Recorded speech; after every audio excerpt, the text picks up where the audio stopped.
Sa naging laban ng Creamline Cool Smashers at ng Farm Fresh Foxes mga kaibigan, nakita naman natin kung paano sumabay ang Farm Fresh sa Creamline. So nakita natin nakuha ng CCS ang kanilang unang pagkapanalo dito sa elimination round. Pero aminado tayo na hinahirapan talaga ang Creamline, especially nung set 1 nga po dahil nanalo ang Farm Fresh sa set 1. Pero nakabawit, naka-rest back, naka-comeback ang CCS sa mga susunod na game.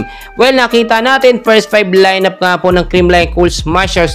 So far, ito yung pinakamalakas na lineup ni Coach Meneses dito sa elimination round, which is titignan nyo mabuti, ito si Michelle Gumabaw, ang bagong captain nga po ng Creamline Cool Smashers. Marami nagtatanong bakit si Michelle ang napili.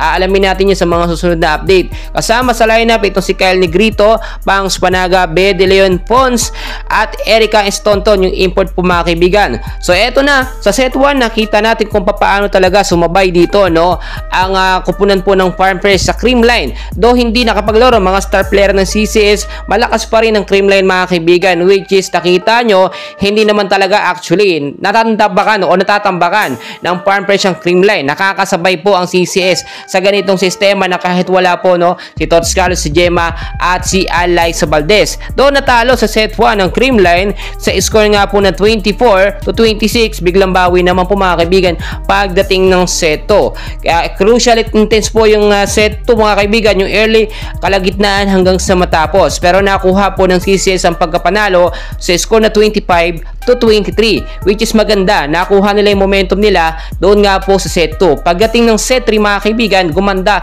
yung ofensa at depensa ng Creamline, which is nagtuloy-tuloy po yun at nakuha nila yung panalo dito sa set 3 sa score nga po na 25-21. So pagdating ng set 4, eto na nga yung sinasabi natin na hindi na talaga pinagbigyan pa ng Creamline.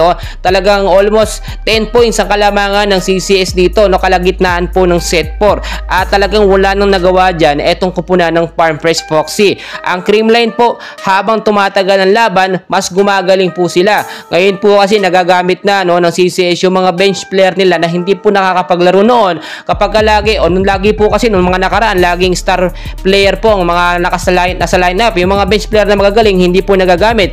Hindi na i-showcase yung kanilang talento at galing sa paglalaro. Ngayon nagagamit sila, ang ganda ng chemistry. Samahan pa mga kaibigan ng import na si Erica Estonton, ay talagang masasabi natin na may laban po ang Creamline Cool Smashers. Congratulations sa CCS sa kanilang unang pagkapanalo ngayong elimination round ng PBL Reinforced Conference. Ang dami pang kaganapan mga kaibigan, abangan natin yung mga susunod na laban ng CCS. And please, huwag pong kalimutan i-like and subscribe ang ating YouTube channel for more Creamline updates and PBL updates. Maraming salamat po.